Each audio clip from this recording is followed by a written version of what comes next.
Hi, Charlotte. It's really good to see you, and I'm glad that we've both got our cups of tea. We did check before we started, there was no gin in either of them. It's really weird that we're still in lockdown, still being asked to stay at home, although obviously now with a new alert status, but planning to go back to work. And I don't know about you, but I've been seeing this rise in mental health problems in the local community. And I know as somebody that owns a business that I'm increasingly worried about this. And we've been discussing it for some time with regards to mental health first aid, which is why you're on the call really to talk to us about mental health first aiders. And obviously it's Mental Health Awareness Week, so it seemed like a perfect opportunity to get together. They focused this week on kindness. I'm seeing a huge amount of kindness about in our village, which I think is great. Even things like the capping for nurses on a Thursday, and I know that you do that with a very personal interest in that space. But you know, that's all fabulous. But there's probably a whole load of trends that you and I just need to explore. So let's just open it up. And what are you seeing at your end with regards to kindness and any trends in mental health problems? I think kindness, for starters, is everywhere at the minute. I think this lockdown and everything with the pandemic has really highlighted how human connection, whether it be virtually, as we're having to do at the moment, or obviously in normal times, that face-to-face thing, how valuable that is. And yes, technology is wonderful and it's really enabling us to do so much, but the kindness of checking in on neighbours, just having that time to actually ask if we're okay. One of the big things that I'll normally say on training is that it's very much part of conversation that we say, morning, you okay? So we walk into the office and we don't really care for the answer. And I think this pandemic has sort of made us realise actually we do care for the answer and we do want to know how people actually are doing. And I think that's probably the biggest way people are showing kindness at the moment and truly checking in with each other. In terms of mental health, I think you're right. I think this is really shining a big torch on how we need to start listening up and matching our mental health with our physical health. They're both as important as each other. And just sort of making sure that we're listening to each other, that we're picking up on things, and that we're not getting so sucked into work that we're losing the human side of everything. As well. Quite difficult to link into that you know, you're not doing that chat at the water cooler, as they used to say. You're not able to have a chat while you're making a cup of tea. It's a difficult call though, isn't it, when you're all working remotely? Massively. And a couple of companies that we've been doing training with have explained to us how they're actually doing some of these virtual things that we're all doing lots of at the moment, but they're doing some of them for social aspects, not just work.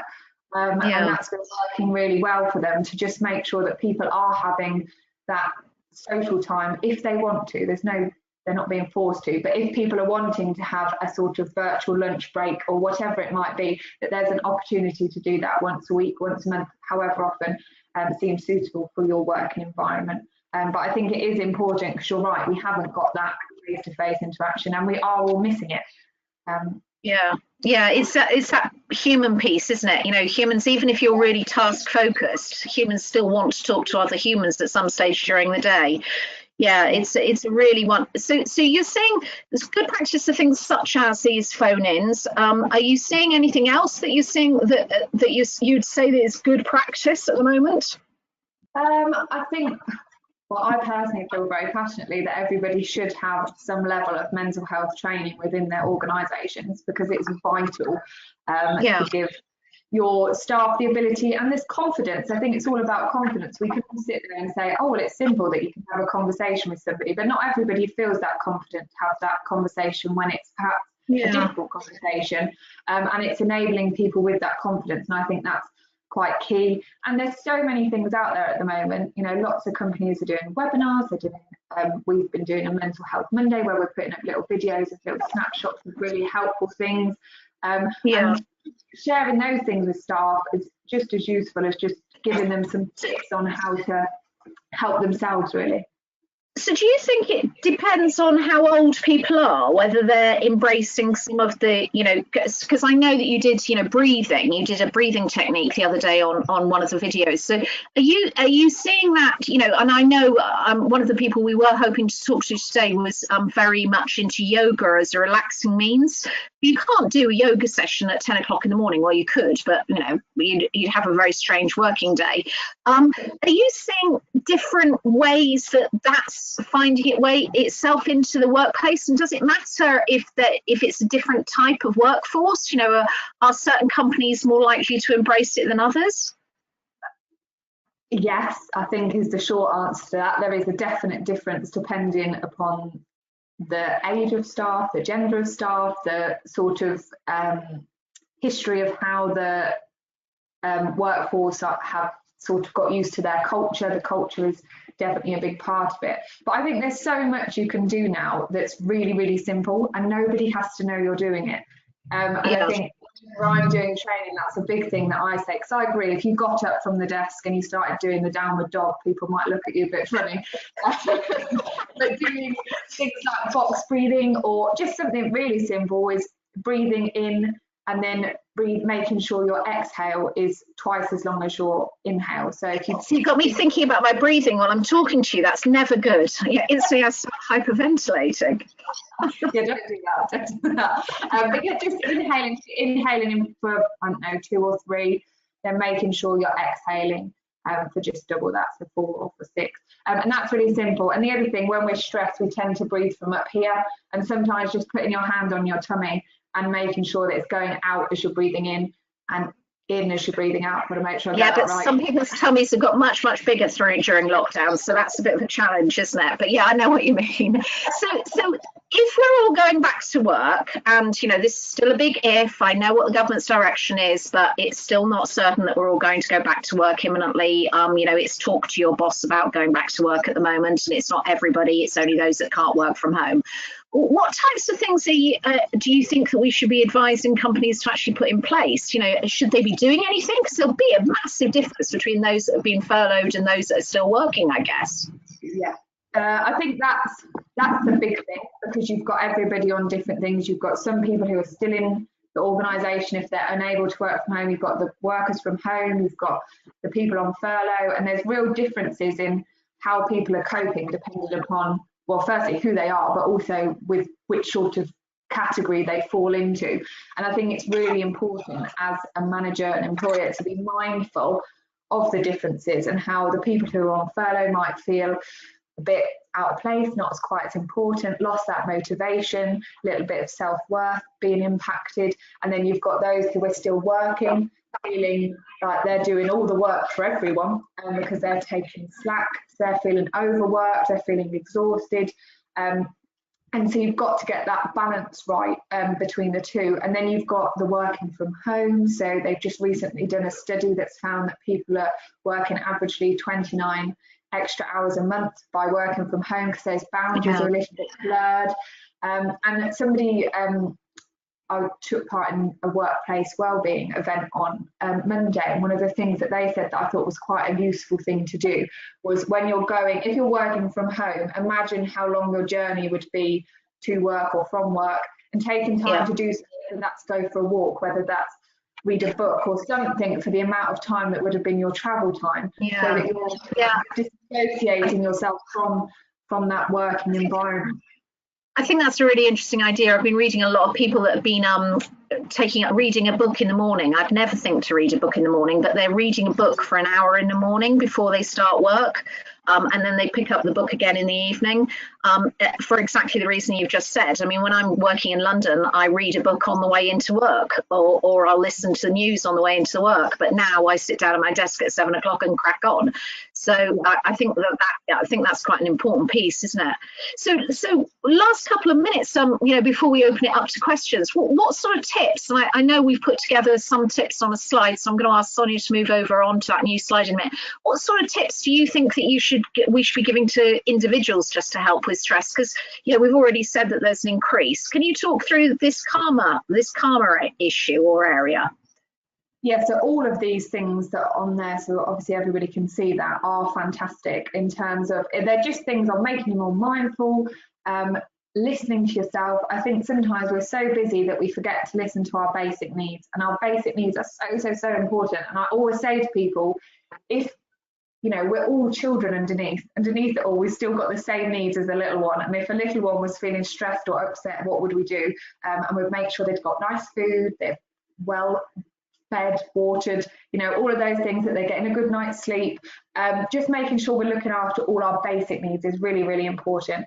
And then, as I say, the breathing exercises on there, they've got things about drawing or writing down or things like that. Some people find different things work for them. And another thing is being organised. I think on there they've got making a list of things. I think being organised is really key, especially if you're working from home, making sure that sort of tidy house, tidy mind thing, making sure that your space is organised, you know where your workspace is, you know where your home space is, and differentiating between the two can really help with those boundaries. And just going back to something that I meant to say about the going back to work thing, I think a big thing we've got to be mindful of is how high the fear and anxiety levels are at the moment. Fear and anxiety and scaremongering, and we're all really feeling that fear, and the fear of going back to work, and the fear of children going back to school, and the fear we've adapted now to this life, and to adapt again feels quite a big step. And I think an employer needs to really look at being mindful and aware of people's anxieties, and working out huge communication tools on how they're going to really enable their staff to feel safe and secure to return to work. I think that's the key, really. Yeah, and we were talking before we started, weren't we, about our masks. So these are our wonderful masks. Let's show them off yet again. Made by one of our local companies, which I think are just cute as anything. But I can't see the blokes in our business wearing those. So we've also got far more dull ones. Yeah, exactly. But it's I think it is difficult, because lots of people are going to have lots of different expectations on this whole piece of going back to work, aren't they? Yeah. So how many organisations do you think at the moment have got mental health first aiders? I'm not sure on the percentage. I don't know off the top of my head. However, I would say nowhere near enough would be my answer. Unfortunately, it's not mandatory. And it is one of those subject areas that generally across the board we tend to discriminate against and have a bit of stigma attached to, and that's what we're continually trying to fight against, really, and making sure it's 1 in 4 people are in the United Kingdom have got a mental health condition, and then that's proven to be more like 1 in 2, because a lot of people unfortunately don't admit that they're actually struggling and say that they're having issues. And businesses, it costs thousands, billions of pounds a year to the UK economy because of days lost due to people with mental health conditions or stress in the workplace, all of these things causing people to have time off. And I just think it makes total sense for businesses to be investing in the mental well-being of their staff, really. Yeah, I mean, we use an app as well, along with talking with you. We use an app on a fairly regular basis, so that staff can actually say if they've got a challenge and push that forward as well. So yeah, it is such a challenging area, and it's always been difficult, but it's even more so with with a pandemic on you. It's really, really difficult. Well, let's open it up and see if we've got any questions. If we haven't, we'll just carry on talking, because you and I can usually gas forever. So. Let's see if we've got anybody out there that wants to talk to us. Sonia, is there anybody that we want to talk to? Hi, from what I can see, we have Owen on the line as well. Hello.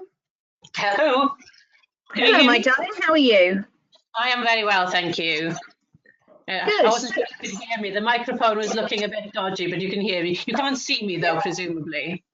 We can't see you, but we can hear you. So what's your experience in this space?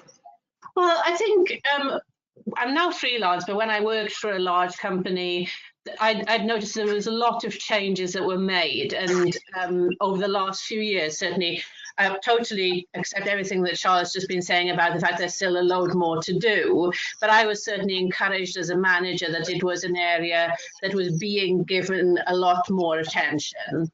and that we were encouraged to talk to our teams about it in a way that hadn't happened before. Now, at the moment, obviously, that's even more important. And I think the things that resonated with me from your conversation were really about the difference between us all, and that we can't make assumptions about how people are going to feel. The people who might seem to be the strongest actually underneath it all are struggling, and just that not wanting to admit any kind of failure, if in that wanting to be seen to cope in some ways, or people can be fine but then suddenly they're going to have a really bad day. I mean, I certainly see this whole lockdown as a roller coaster from a personal perspective. Some weeks I'm absolutely fine and then I'll have a dip, and I'm sure I'm not the only one in that position. So for me, it's always been about taking time to listen rather than assume, and having that range of options available for people. So now there are going to be people actually who really don't want to go back to work. They're perfectly happy working at home. They don't want to do that because they're worried. On the other hand, some people are champing at the bit. They want to get out of the house. And then, somewhere in between, you've got the whole range of that, and and also the sort of logistics of it all, and I think certainly, again, thinking of a lot of the people that I know, when I talk to friends or talk to other colleagues, what worries them most is that we can't see an end to this, that there's no sort of milestones, and normally you've got some kind of issue, you think, okay, I can do this, then I will go somewhere to solving it. This is outside our control completely, and that lack of control is really difficult, I think, for some people more than others.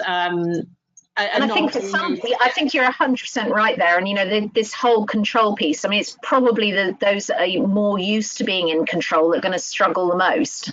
I mean, I was talking to somebody yesterday who is struggling to do all of the home schooling. They're working full time and they cannot fit in all the homeschooling they're being asked to do, or they are perceiving themselves being asked to do. And I reminded them that it was half term this weekend coming. For a whole week, and therefore they could relax this week, because if they just did an hour next week, then they'd be doing, they could spread it over two. And is it half term next week? We're almost trying to be excellent at everything, and I'm not sure there's a need. I know, Charlotte, you've got, you're in exactly the same position with friends and family that that you're supporting. It's a difficult area, isn't it? I think there's so much pressure on all of us, and I think that thing of we are all different, and this is creating a lot of anxiety. I think the control thing just adds to that, and it's all unknown, isn't it? We don't know when we're going to go back, and I think the homeschooling thing, you're completely right, people are really struggling. If you're still working and you're trying to homeschool your children, it is a massive challenge, and I think we're forgetting that sometimes, and actually children are learning so much anyway. I'm not sure schools would approve of me saying that, but they're learning so much with baking, being out in the garden, going on walks. If they end up doing 2 of the activities the next day rather than doing them that day, it doesn't really matter. And I think we've got to be a little bit kinder to ourselves. We started this talking about Mental Health Awareness Week and being kind. I think we need to be kind to ourselves. It's all good and well giving kindness out, but we also need to be kind to ourselves and look after our own mental well-being, and thinking, actually, do you know what, today it's really sunny, the kids only want to go in the paddling pool, just let them in it. It doesn't matter, we'll do a bit of extra maths tomorrow. So it's that focus on one, and then team, and then bigger, isn't it? It's it's focused down and then out. And making sure that inner peace. I mean, the things that are on that, I don't know what you feel, Owen, but the things that are on that chart sort of say it, don't they? What makes me happy, what's good for me. So it focuses on the individual as well as the team, as well as the country, as well as the village, the nation. It's not just, you've got to look after all areas. Absolutely. You can't look after, if you don't look after you, then everything else is going to fall from that point on. It's a bit of a pyramid, isn't it? You've got to be feeling good and strong within yourself to be able to support others, to be able to give your best. If you're not looking after yourself and getting good sleep, and I'll go back to that thing I said about all your basic needs, we've got to tend to our own basic needs to then be able to give what we need to look after others, whether that be our families, our employees, or whoever it might be.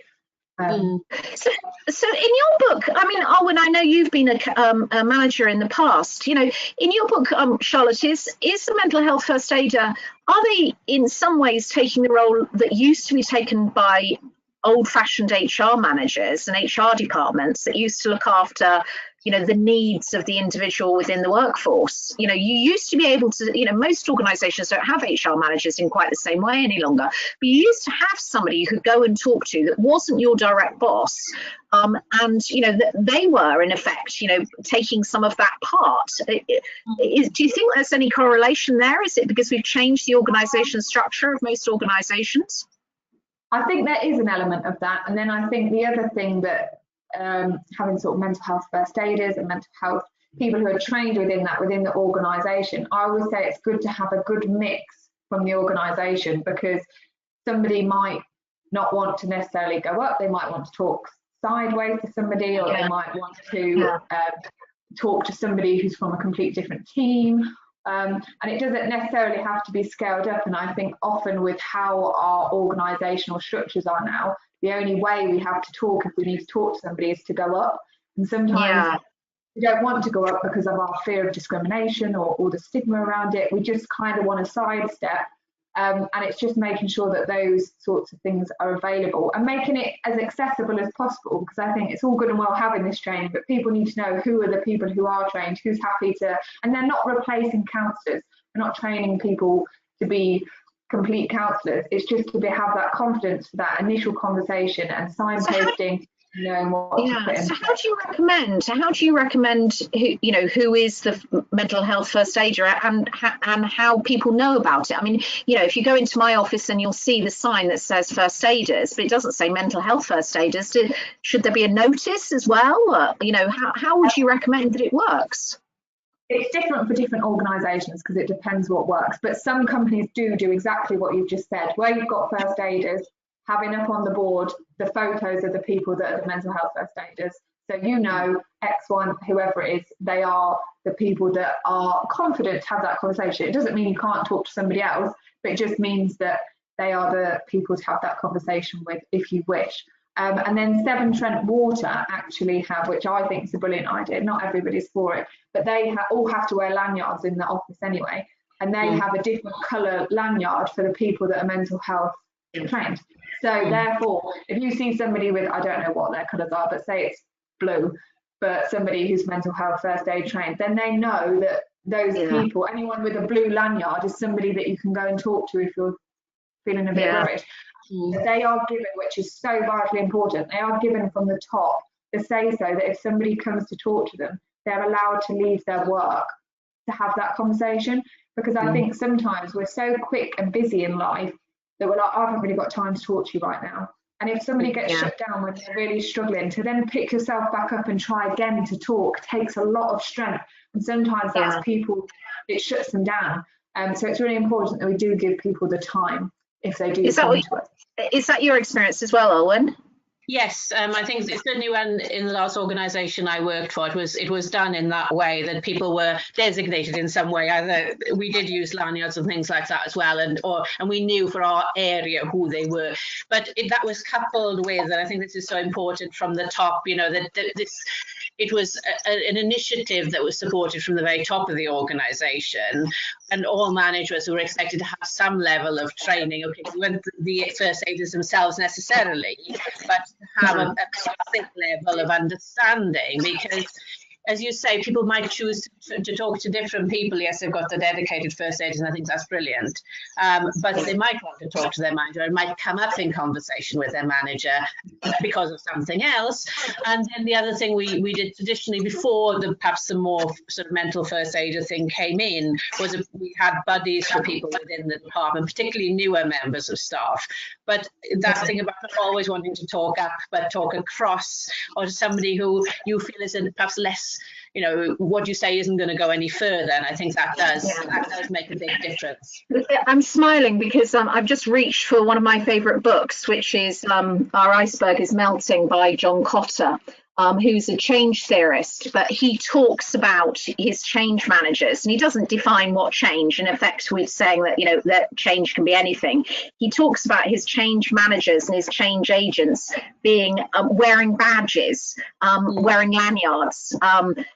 And you know, it's quite interesting. A lot of what you're saying, you know, he talks about making sure that you're communicating it clearly. He talks about, you know, what's the big problem. Well, the big problem here is, you know, that people are going to be terrified about coming back to work. He talks through his big problems. So a lot of what we've been just discussing, you know, fits into John's book perfectly.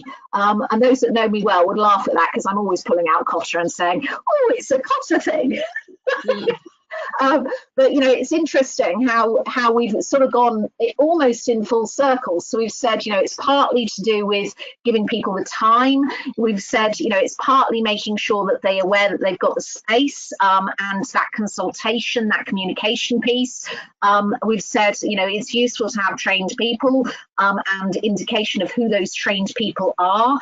But I think that, you know, this is such a big area. You know, I was talking to a friend yesterday who I was hoping we'd have on the panel today, who works with animals, and she says that actually a lot of people are finding animals great stress relief at the moment.